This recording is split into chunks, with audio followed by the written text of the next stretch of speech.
Chapter 9, Birds of a Feather. Who can get me a box of push pins? Asked Miss Plum a few days later. Not a student raised a hand. Miss Plum looked surprised. She glanced over at Carlos. Carlos clasped his hands together in front of him and held on tight. He pretended to be interested in something on his thumb. Well, Miss Plum stood uncertainly. I guess I'll have to get them myself. She gave the class one more puzzled glance and then stepped into the closet. In a moment, she was back out, a box of plum-colored pushpins in her hand. For a second, it looked like nothing else had come out with her. Of course, whispered Dharma, because she's perfect. But then a small peacock came bobbing out. It followed her to the front of the room. Its tail feathers were down, drab and dragging along the floor.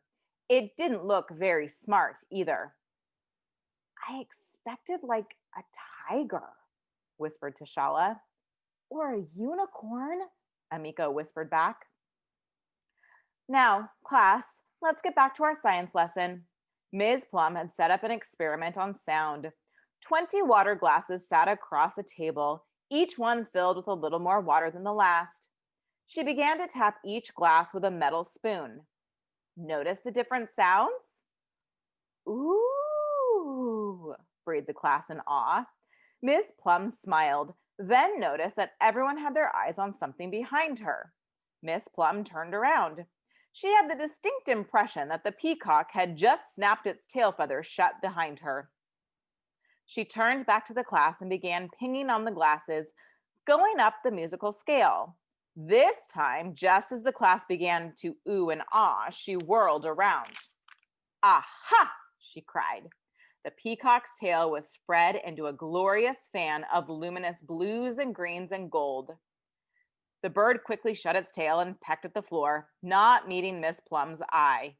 Slowly, it wandered away. Now then, Miss Plum said, who can tell me why each glass sounds different? Ah! Cried the class. Miss Plum frowned and glanced over at the peacock. Clearly, it was just shutting its tail, pretending it hadn't been showing off. Now, class, please note this for your scientific pleasure, Ms. Plum said. As she tapped each glass, the water turned a different color.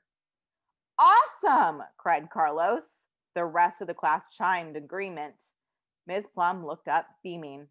But everyone was looking into the corner behind her. She didn't bother to whirl around. She knew all she would see was the peacock closing its tail and acting like it didn't know anything. All right, if that's the way you want it, she said darkly.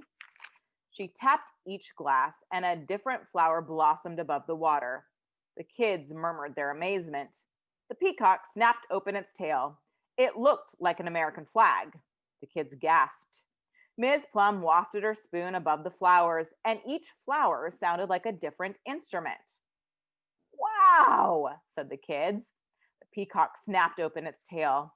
Amazing, the class shouted as stars appeared to twinkle up and down its plumage. Ms. Plum played Mary Had a Little Lamb with the glasses and flowers. The peacock opened its tail. It looked like a garden of jewels. Ms. Plum played the Star-Spangled Banner. The peacock opened its tail. Miniature fireworks erupted all over it.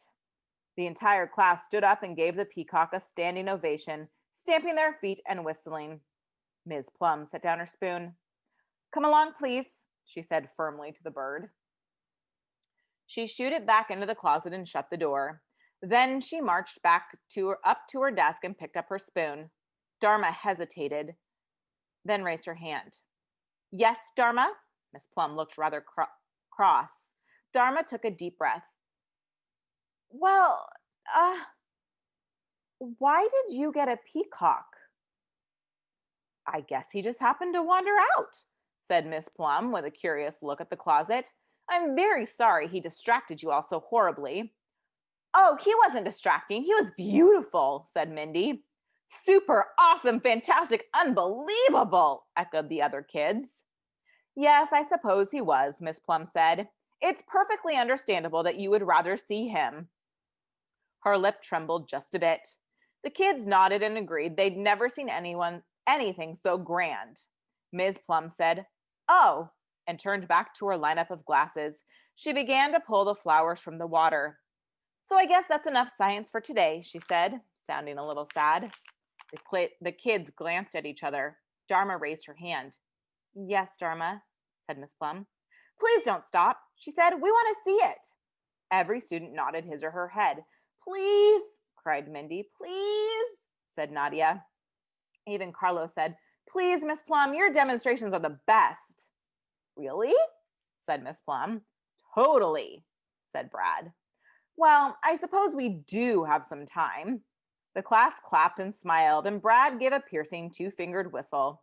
Miss Plum straightened her plum-colored skirt, smoothed down her hair, and pushed her sparkly glasses a little higher up her nose.